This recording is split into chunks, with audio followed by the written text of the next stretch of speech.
Olá, olá, tudo bem com vocês, gente? Estou aqui de novo e eu estou muito feliz com, a positividade e a boa repercussão que o meu último vídeo teve, onde eu contei para vocês um relato. E hoje eu estou aqui para contar outro relato. Não reparem se às vezes eu me embolo um pouco, porque é muita informação, é muita coisa para lembrar, sabe? Mas assim, hoje eu vou estar contando para vocês mais um relato de uma casa que eu morei mal assombrada, que na época, gente, ela foi uma delegacia feminina. Essa casa era uma casa bem grande e assim, eu lembro até hoje que ela era uma casa na frente e atrás uma edícula e tinha um quintal bem grande, muito gostoso por sinal, que tinha inclusive um pé de jabuticabeira maravilhoso, tinha pé de amora. Aquela casa era uma delícia, gente, se não fosse por esse detalhe, tá? Que foi o quê? Gente, nessa casa, que foi antigamente uma delegacia feminina, tinha um poço no quintal. Só que quando a gente foi morar lá, a gente não abriu o poço, ele ficava fechado, mas era um poço fundo até. E, assim, lá tinha muito mato, tanto que inclusive aparecia bastante cobrinha cega, borboletas, taturana, muitos insetos legais, caracol, eu brincava muito com aqueles bichinhos. Mas, assim, tinha esse poço que a gente não mexia nele, né? E a gente não sabia muito do paradeiro dele até acontecer tudo que começou a acontecer na casa. Porque foi o quê? Começaram a ter muita atividade paranormal na casa, né, gente? Muitas atividades paranormal na casa. Devido a essa moça que se suicidou no poço da casa. Uma policial se suicidou naquele poço quando lá era uma delegacia feminina. E nisso, ninguém parava naquela casa quando colocaram a casa para alugar. E nisso, claro, obviamente, o proprietário não contava para ninguém o que tinha na casa, o que tinha acontecido, o histórico da casa. Aí a gente foi morar lá, nessa casa que hoje em dia é uma concessionária, se não me engano. Essa casa fica localizada no bairro da Vila São José, na cidade de Taubaté. E é uma casa bem grande, tinham árvores na frente dela, lá na calçada, que eu acho muito triste, porque hoje em dia cortaram a maioria, mas lá no fundo, no quintal da casa também tinham árvores, era um quintal muito gostoso. Agora, o que eu posso dizer pra vocês, gente? Os meus pais contam as coisas que eles presenciaram e eu não, o meu irmão, mas eu presenciei algumas coisas, como por exemplo, eu queria usar o banheiro, daí eu vi algum vulto branco passando no corredor. Uma vez eu tava andando naquele corredor que dava no banheiro, e lá dentro do box, porque tinha um box no banheiro, eu vi um vulto parado em pé, sabe, um semblante assim. Eu vi uma silhueta de um ser humano assim, parado. Eu lembro que a primeira vez na minha vida que eu fui dormir no beliche de cima foi nessa casa. Eu fui dormir no beliche de cima, me arrependi, porque bem nessa noite alguém apareceu na porta e ficou chamando meu nome. Um vulto negro com o olho claro assim, sabe? Só o olho tinha uma corzinha clara, mas o vulto tava ali todo escuro chamando meu nome. Aí eu corri e pulei pra cama da minha irmã.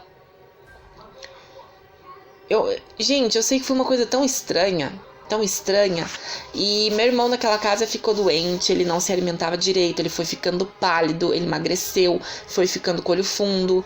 A minha mãe disse que teve que levar ele no médico, e ele não queria comer, ele não dormia mais, ele não contava o que estava acontecendo, até que um dia minha mãe pressionou ele, e ele contou que toda noite no guarda-roupa lá ficava um fechinho aberto, que a moça abria e ficava encarando ele.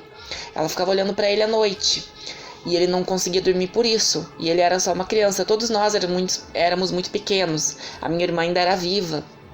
E não teve quem não passou por alguma coisa lá. O meu pai relata que uma vez ele estava assistindo sozinho. Aí deu um arrepio nele. Quando ele desligou a televisão, apareceu um crânio branco. Assim, um reflexo de um crânio na tela da TV.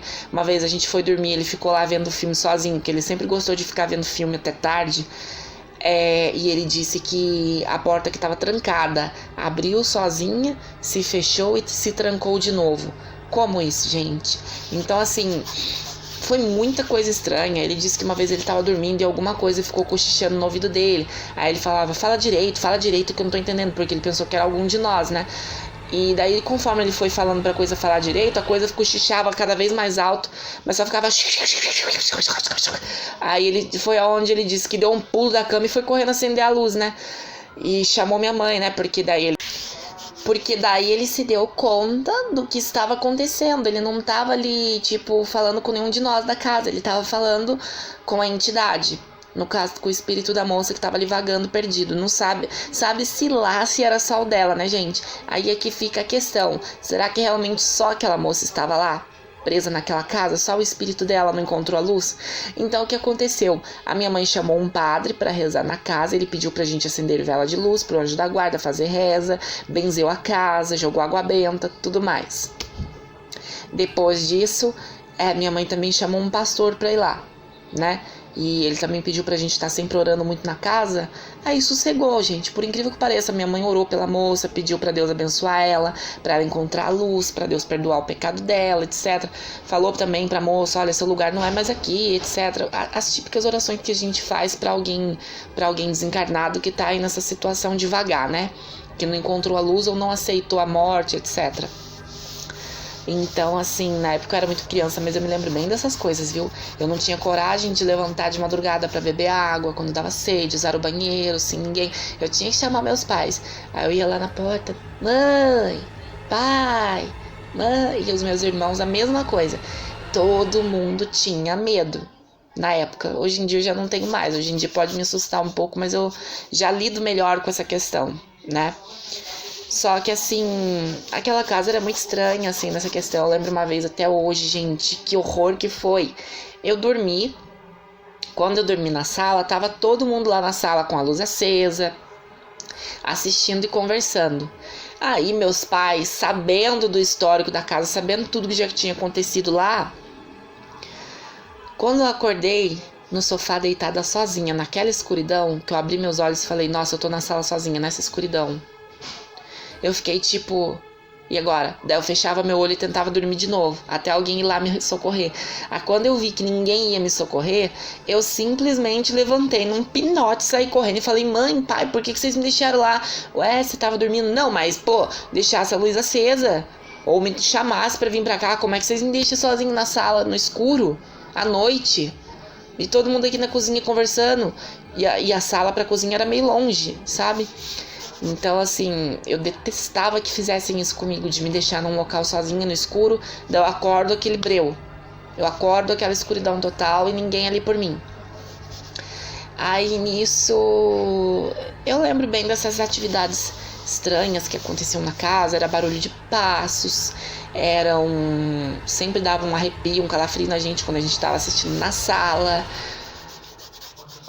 O meu irmão passou por essa situação bem complicada, meu pai também passou por algumas coisas bem estranhas que ele conta, que foi inclusive essas também que eu contei. Eu em si, graças ao bom Deus, não vi muita coisa não. Acho que a parte mais macabra de tudo que eu presenciei lá... Ai, que susto, Vitor! Gente, eu contando o relato e a criatura aparece. Olha a cor da pessoa na janela.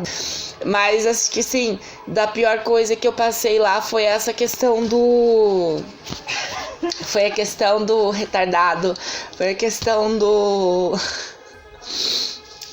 Foi a questão do... até me perdi, ó. Nossa, meu coração veio parar na goela agora. Foi a questão do... Ai, meu Deus, agora... Do dia da beliche. Do dia que eu fui dormir na beliche de cima. E daí aconteceu isso. A pessoa apareceu lá na porta e chamou meu nome. E eu não entendi muito bem o que estava acontecendo. Nossa, maldito, cara. Aliás, bendito seja, né? Abençoado seja. Blessed be. Você é maldoso, menino. Eu contando meu relato aqui, você fala um negócio desse. Mas é isso, gente. Eu espero que vocês tenham gostado do vídeo. Eu vou tentar um dia andar lá pela Rua das Casas e filmar pra vocês um pouquinho da casa. Ou tentar lembrar mais coisas pra contar pra vocês. Porque não foi só isso. Teve mais uma casa ainda. E eu vou contar pra vocês no próximo vídeo. Deixe seu like aí, se inscreve, tá? E compartilha.